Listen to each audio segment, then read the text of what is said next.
Estamos de volta aqui com o programa Viver com Fé e Saúde. Olha, gente, nós estamos falando sobre transtornos emocionais na fase escolar. Muito lindamente, muito bem falado. Está aqui a nossa convidada, que é a psiquiatra Monize Cristine Souza Paula. E ela está falando também sobre essa questão, gente, que desse esporte, desse apoio, desse olhar diferenciado às crianças na fase escolar. Não é só na rede particular de ensino, não. Isso está acontecendo também na rede pública e isso é muito importante, né, doutora? Fala pra gente sobre esse suporte, mais um pouquinho, que a rede pública vem trazendo, que eles estão também, né, meio que se adequando. Como nós falamos, não é do dia para a noite, sim, é um processo construído, é um processo gradativo, mas o mais importante é que não está parado e que realmente está acontecendo, né? Sim, e eu acho legal a gente até separar isso para eu conseguir te explicar e para o público em geral conseguir ter noção. Ok. Então, assim, dentro da rede pública, tanto do Estado quanto da Prefeitura, a gente tem núcleos específicos, né, para os transtornos mentais da infância, principalmente os transtornos de desenvolvimento, como o autismo. Dentro desses núcleos, a gente tem a avaliação das crianças que têm fatores de risco. Então, a própria escola encaminha para avaliação. Depois dessa avaliação, feito o diagnóstico, inserido essa criança no tratamento e tudo mais, tem uma capacitação para esses profissionais dentro da rede educacional. Olha. Além disso, a gente tem todo o suporte também de saúde mental para as crianças e adolescentes. Então, hoje, mesmo na saúde pública, a gente tem CAPS, a gente tem centros de atendimento específicos que vão conseguir oferecer o tratamento para essas crianças. Excelente. Então, assim, se eu estou angustiado, se a minha criança tem algum problema, eu tenho várias formas de buscar esse atendimento, né? Eu posso começar na minha unidade básica de saúde, que pode fazer esse encaminhamento, quanto dentro da minha escola, né? O professor do meu filho consegue fazer esse encaminhamento e solicitar uma avaliação. Então, assim, a gente tem uma rede que está tentando se capacitar, que está tentando funcionar da melhor forma, mas que já vem crescendo e que, assim, pelo menos a meu ver, eu percebo que está funcionando de uma forma legal.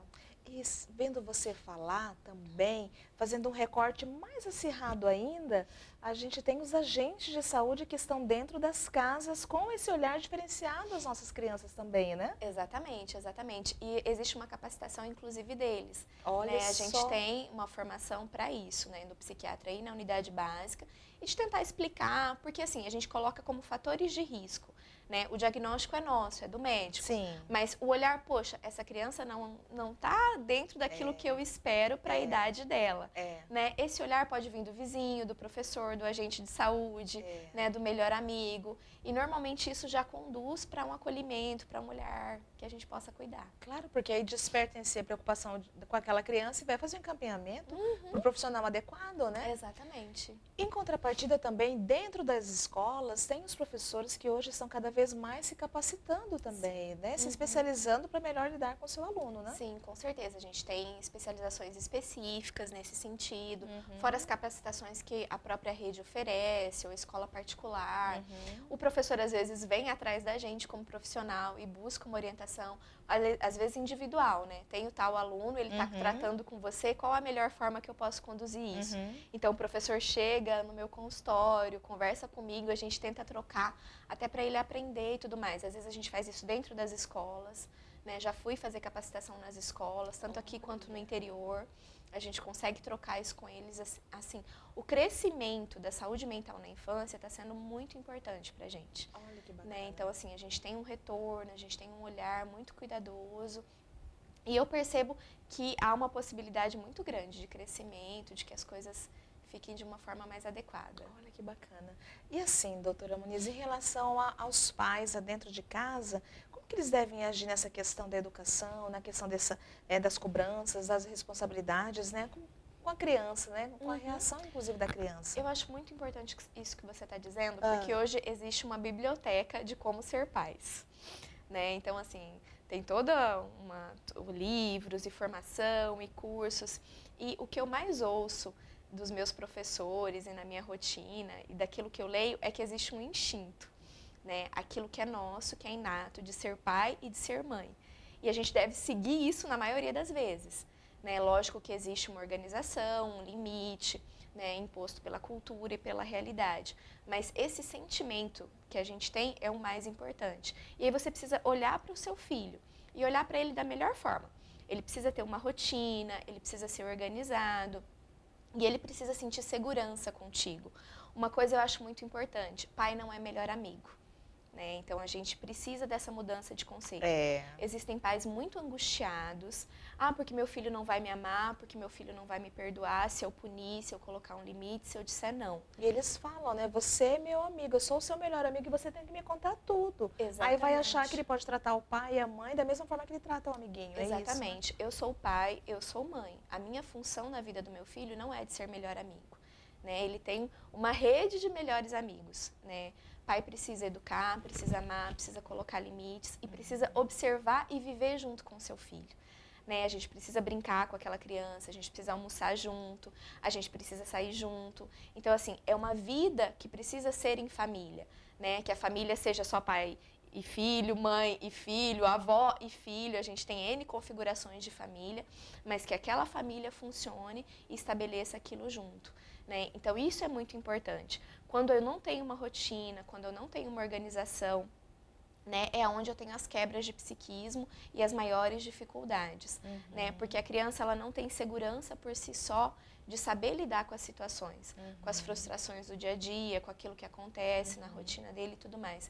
Então, essa segurança quem traz são os pais. Né? Então, infelizmente, eu preciso colocar limite sim, eu preciso colocar não, eu preciso dizer qual é a regra que funciona. E, às vezes, a gente precisa colocar isso para os pais e liberar eles, sabe? Não, ó, pode, tem que fazer, tem que colocar. É muito interessante isso, Claudinha. Porque, por exemplo, numa pré-adolescência, como a gente estava dizendo, né? Aí os pais chegam, mas como? Todos os amigos saem, como é que eu não vou deixar eles sair? Isso com 14, 15 anos. E com culpa também, com muita culpa. Eu vou ser o pai que é diferente, o pai que não coloca limites. Eu explico assim, qual é a regra da sua casa? Como funciona para você? Né? Você acha adequado seu filho estar de madrugada na rua? Então, não é assim, como que é na casa do vizinho, como que é no tal livro e tudo mais. Eu me sinto seguro para o meu filho, né, ficar na rua nesse horário? Como é que é isso para mim? Né? E aí você coloca esse limite e você explica por que isso está acontecendo. Porque é a sua regra, não é a minha regra como psiquiatra, é a sua regra como pai. Né? E isso fica muito adequado. Mas ele vai sofrer, ele está deprimido. Sim, ele está deprimido e ele precisa de regras mesmo assim. Na realidade, se ele vai sofrer também nessa fala, pode ter aquela questão, ele vai brigar comigo, ele não vai me amar e vai jogar na cara que os pais, os amigos dele são mais legais que eu. É o medo também, né? É o medo, exatamente. Né? De perder esse lugar especial e a gente não vai perder. Né? Pelo contrário, a gente ama pai e mãe porque eles são o que eles são, né? A responsabilidade, aquilo que eles colocam, a segurança que eles oferecem. Né? Então, eles precisam se posicionar e precisam estabelecer a regra que é deles. Né? Aquilo que é importante para eles. Isso vai trazer sofrimento para o seu filho, sim. Ele vai ser frustrado, sim. E isso vai mostrar como é a vida para ele. E é importante ele ter noção também que a frustração também aprende, cresce, e é uma forma de ele frustrar o filho, é uma forma também de ele demonstrar amor, uma vez que ele coloca limite também para o seu filho, né? Exatamente. A criança, o mundo dela é a casa, é a família. Então, a única frustração que ela tem é aquela que os pais trazem. Né? Se eu não ofereço nenhuma frustração durante toda a minha infância e na adolescência, quando começam os primeiros erros, né? Problemas na escola, problemas de relacionamento, namoro e tudo mais, eu continuo protegendo o meu filho, como é que ele vai ser um adulto que não pode ser frustrado? Né? Como é que ele vai enfrentar a realidade? E sem contar os ganhos secundários que a criança acaba, né, estabelecendo dentro de casa, né? Exatamente. E aí ele vai ser a grande dificuldade que a gente tem com os adultos de 30 anos hoje, né? Que ainda estão dentro de casa, que ainda não conseguem se frustrar no emprego, na faculdade, e não conseguem viver isso.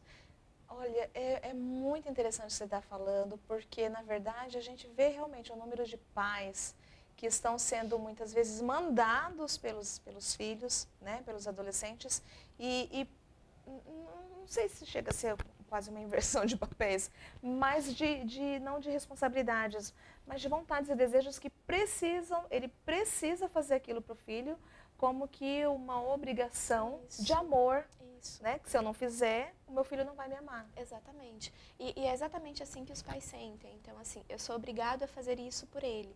Né? Se eu não conseguir fazer, eu estou em dívida com ele. Não é assim, eu ofereço o melhor de mim. Porque é isso que todo pai e toda mãe oferece, ela oferece o melhor de si, né? Se eu não posso dar o melhor celular, o melhor carro, é uma questão de condições e tudo mais. Mas o seu melhor você está oferecendo para ele. É verdade. Né? E a gente precisa acreditar nisso e confiar nisso. É uma fala que eu falo muito para os pais. Quando eles chegam em sofrimento, eu não consigo. Tudo bem, o que você consegue? Né? Então, vamos fazer a partir daqui, então. Isso, exatamente. Então, às vezes, com uma hiperatividade muito grave, dificuldade de contenção da agressividade e tudo mais, o que você... eu não consigo bater. Tudo bem. Que castigo você consegue colocar e cumprir com ele? Né? Porque é muito fácil, vai ficar uma semana sem celular, fica um dia. Pô, como é que é a palavra do meu pai nesse sentido? Né? Então, o que você vai conseguir cumprir quando você colocar esse castigo? Eu só consigo um dia. Então, é só isso que você vai colocar. Porque senão, consequentemente, ele já vai se empoderar com isso. Sim. Ih, meu pai não sabe de nada, falou 10 dias, mas daqui a pouco ele já me libera. Exatamente, que é o que acontece de rotina. Por quê? Porque a gente faz sem pensar. Né? A gente estabelece aquilo ali sem pensar no meu limite. Eu sou apaixonada pelo meu filho, eu quero o melhor para ele. É lógico que eu não vou tolerar que ele sofra tantos dias. Então, o que eu vou suportar? Então, é isso que eu vou colocar como limite. Né? Então, eu preciso entender, eu preciso me conhecer para conseguir oferecer o melhor para ele. Doutora Moniz, diz pra gente ali, para quem está nos assistindo, né, para pais, para professores, né, nesta missão de cuidar, né, em relação à questão de cuidar dessas crianças, de educar essas crianças, deixa uma mensagem para quem está nos assistindo.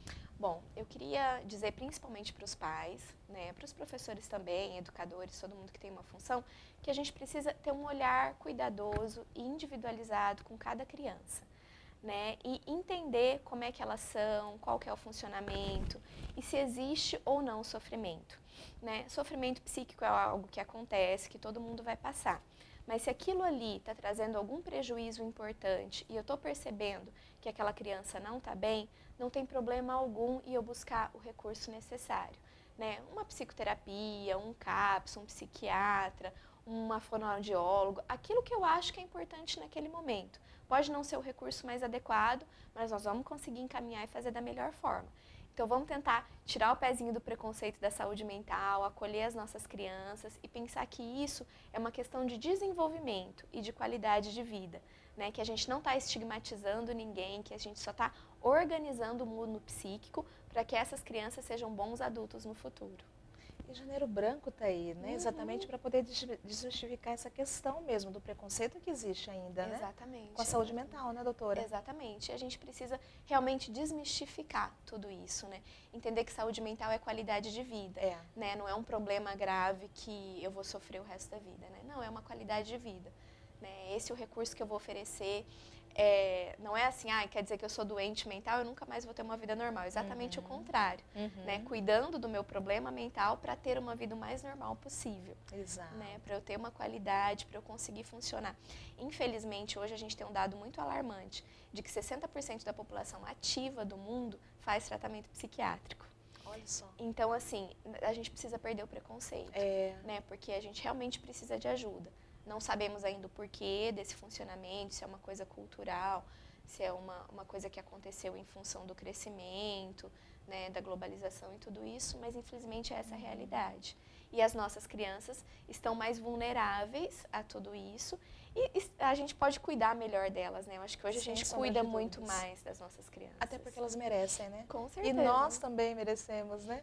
Crianças mais saudáveis. Crianças mais saudáveis, consequentemente, um mundo muito melhor, né? Com certeza. Querida, mais uma vez, muito obrigada por você estar aqui conosco, bem esclarecedor. 2018 só está começando, o primeiro dia aqui da doutora Moniz conosco, mas com certeza tem um ano inteiro aí pela frente para que você possa estar novamente aqui conosco, viu? Foi um prazer, agradeço muito o convite, espero poder estar com vocês em outras oportunidades e fico à disposição sempre. Obrigadão, pode viu? ter certeza, aqui as portas estão abertas realmente para você, tá bom? Obrigada. Deus te abençoe, muito Amém. obrigada. Vamos para o intervalo, voltamos já já com o programa Viver com Fé e Saúde.